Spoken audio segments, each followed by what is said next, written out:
Muito obrigado, Sr. Presidente, Sr. Presidente, Sr. Primeiro-Ministro, senhoras e senhores membros do Governo, senhoras e senhores deputados.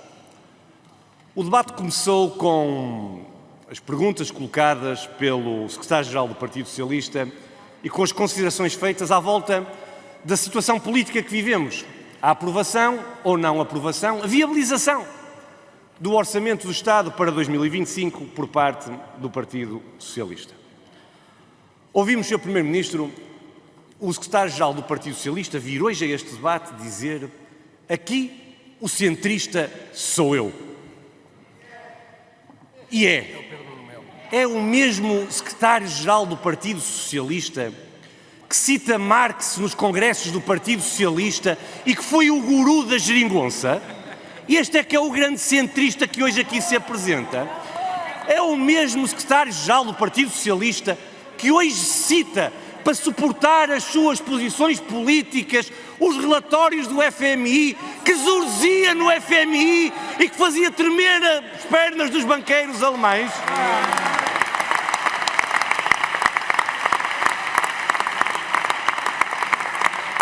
O secretário-geral do Partido Socialista que veio aqui e nos últimos dias impor como linha vermelha à viabilização do Orçamento do Estado para 2025 um regime de IRS jovem que beneficie aqueles que nós precisamos que cá fiquem, a contribuir para a nossa economia. É o mesmo Secretário-Geral do Partido Socialista hoje que inscreveu no programa eleitoral o IRS jovem e o alargamento do IRS jovem que defendia então o Partido Socialista, se calhar só para fins eleitorais. Senhor Primeiro-Ministro, nós precisamos de acalmar o tom do debate político. Nós precisamos efetivamente de não mudar de convicções conforme o momento eleitoral ou o taticismo político. Porque aquilo que está hoje aqui em causa, Sr. Primeiro-Ministro, é saber o seguinte: pode o país ter uma crise política pelo Orçamento do Estado para 2025 não ser viabilizado por esta Câmara, a mesma Câmara, Sr. Primeiro-Ministro, que viabilizou o programa de governo com todas essas medidas que hoje renegam como se fossem uma espécie de anticristo? Eu pergunto, pode o país perceber que tem que ser chamado a eleições legislativas? O Sr. António, que tem uma empresa que vende maquinaria agrícola em Bragança, porque há quem nesta Câmara quem não queira baixar os impostos da empresa do Sr. António. A Dona Maria, Sr. Presidente, tem um restaurante na Guarda, serve refeições todos os dias ao almoço a um conjunto de trabalhadores que vão lá almoçar porque não podem ir a casa. Alguém perceberá que estamos a chamar a Dona Maria a eleições porque nós não queremos nesta Câmara baixar os impostos do trabalho da empresa da Dona Maria. Mas alguém perceberá neste país, Sr. Presidente, Sr. Primeiro-Ministro, senhoras e senhores deputados, que os amigos do deputado Fabian, que está ali tão interventivo, que trabalham, que ganham 1.500, 1.600, 1.700 euros por mês e que olham para a geografia na União Europeia e dizem: eu ganho mais se for colocar o meu talento, aquilo que os meus pais, os meus avós, aquilo que o meu país depositou em mim, eu vou ganhar muito mais se for trabalhar para a Holanda, para Londres, para a Alemanha.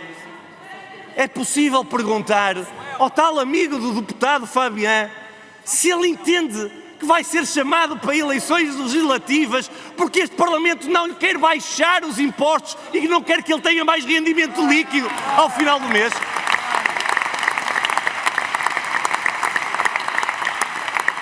Sr. Primeiro-Ministro, as pequenas e médias empresas deste país que pagam 60% do imposto em sede de IRC. Eu vou repetir. É verdade, senhor deputado, é verdade, eu vou-lhe dizer.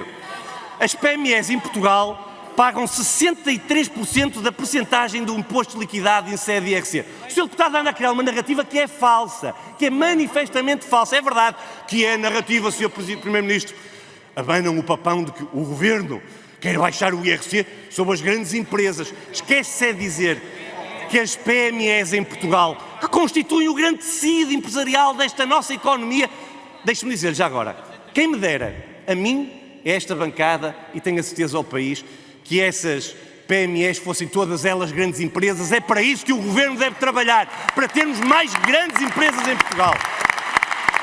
Mas essas PMEs, Sr. Presidente, no interior do país, no Algarve, na região centro, que trabalham na indústria, que empregam as portuguesas e os portugueses, perguntam-se aqueles que são os seus acionistas e aqueles que são os seus trabalhadores.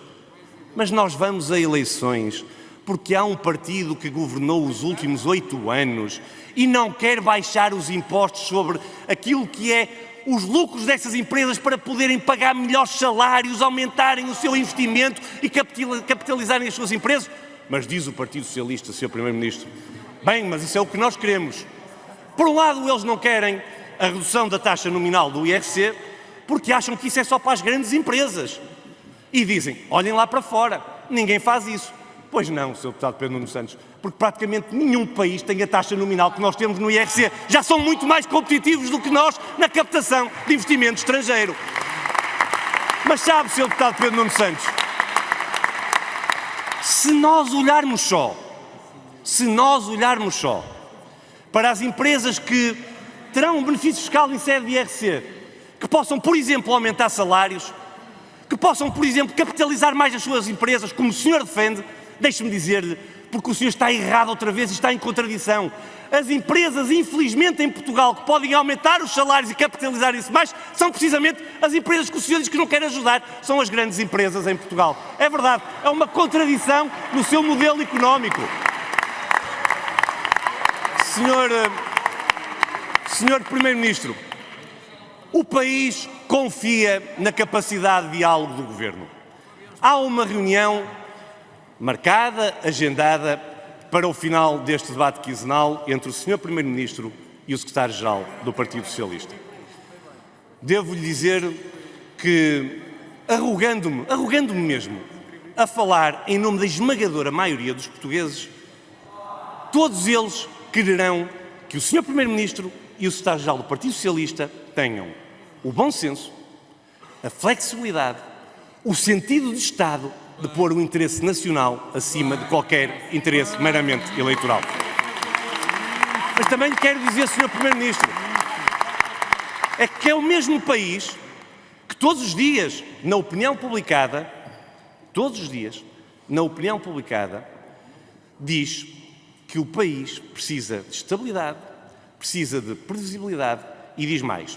Diz que, havendo eleições, dizem eles todos, aliás, já ouvi o Partido Socialista dizer isso, alguns elementos do Partido Socialista, quem teria mais a ganhar era a bancada do Governo e o PSD e a AD, porque, pelos vistos, e ainda bem, valorizam o trabalho que o Governo está a fazer.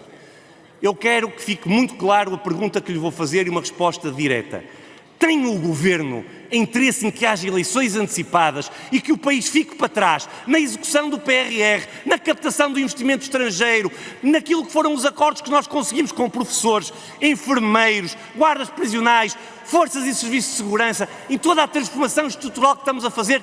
Há algum interesse de alguém nesta Câmara em que o país vá para eleições e não tenha a estabilidade que a aprovação do Orçamento de Estado para 2025 traz?